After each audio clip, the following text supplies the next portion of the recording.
Hello friends, அடுப்பாங்கரை நம்ம வீட்டு சமையலில் இன்றைக்கி பட்டாணி சாதம் செய்ய போகிறேன். எப்படி செய்யலான்னு பார்க்கலாம். டெய்லி என்ன சாப்பாடுன்னு வெறுப்பாயிடுச்சு. இன்றைக்கி பட்டாணி வச்சு தேங்காய் பால் சேர்த்து ஒரு சாதம் ரெடி பண்ணுறேன் என்னோடய ஸ்டைலில். எப்படி செய்யலான்னு பார்க்கலாம். முதல்ல ஒரு பாத்திரம் வச்சுட்டு அதில் ஆயில் சேர்த்துக்கோங்க.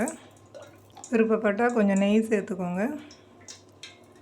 நெய் சேர்க்கலைன்னா ஆயில் மட்டும் கொஞ்சம் ஜாஸ்தியாக சேர்த்துக்கோங்க. தாளிக்கிறதுக்கு மசாலா ஐட்டம் வச்சுருக்கேன், அதை சேர்த்துக்கலாம். 4 மீடியம் சைஸ் வெங்காயம் இது மாதிரி கட் பண்ணி வச்சுருக்கேன், இதையும் சேர்த்துக்கலாம்.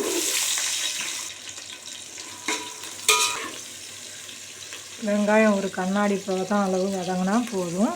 இப்போ இதில் இஞ்சி பூண்டு பேஸ்ட்டு சேர்த்துக்கலாம்.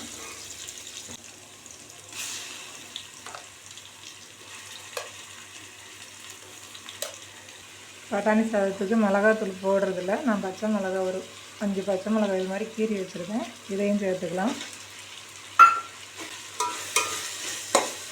கொஞ்சமாக புதினா கொத்தமல்லி சேர்த்து நல்லா வதக்கி விட்டுக்கலாம். 2 தக்காளி பொடியாக கட் பண்ணி வச்சுருக்கேன், இதையும் சேர்த்து வதக்கிக்கலாம். சாதத்துக்கு தேவையான உப்பு சேர்த்து வதக்கிக்கலாம். நான் ப்ரெஸ் பட்டாணி வச்சுருக்கேன், நீங்கள் காஞ்ச பட்டாணியாக இருந்தால் வேக வச்சு சேர்த்துக்கோங்க.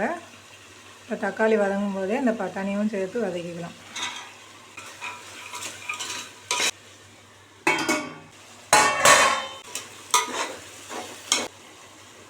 ஒரு 100 ml தயிர் சேர்த்து கிளறி விட்டுக்கலாம்.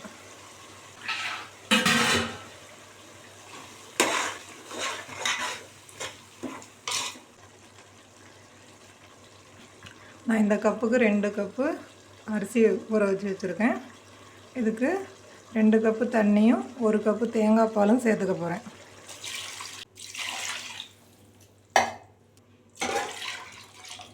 இதில் உப்பு கரெக்டாக இருக்குன்னு செக் பண்ணிக்கோங்க. இப்போ இது கொதி வர அளவு மூடி வச்சிடலாம். கொதிக்க ஆரம்பிச்சிருச்சு. நம்ம இப்போ அரிசி சேர்த்துக்கலாம்.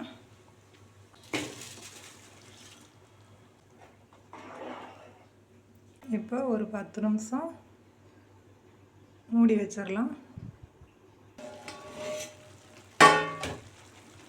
சாப்பாடு எப்படி ரெடியாக இருக்குன்னு பார்க்குறோம். நல்லா சூப்பராக தண்ணியும் அரிசியும் ஒன்று சேர கரெக்டாக வந்துடுச்சு. இப்போ பொறுமையாக லைட்டாக கிளறி விட்டுட்டு நம்ம ஒரு 1/4 ஹவர் அப்படியே மூடி வச்சிடலாம். அடுப்பு சிம்லேயே இருக்கட்டும். நல்லா கமகமன்னு வாசனையோட பட்டாணி சாதம் சூப்பராக ரெடி ஆகிடுச்சு. நீங்களும் இது மாதிரி செய்து பார்த்துட்டு எப்படி இருக்குன்னு கமெண்ட் பண்ணுங்கள், உங்கள் ஃப்ரெண்ட்ஸோடு ஷேர் பண்ணுங்கள். அடுத்த ஒரு வீடியோவில் சந்திப்போம். நன்றி, வணக்கம்.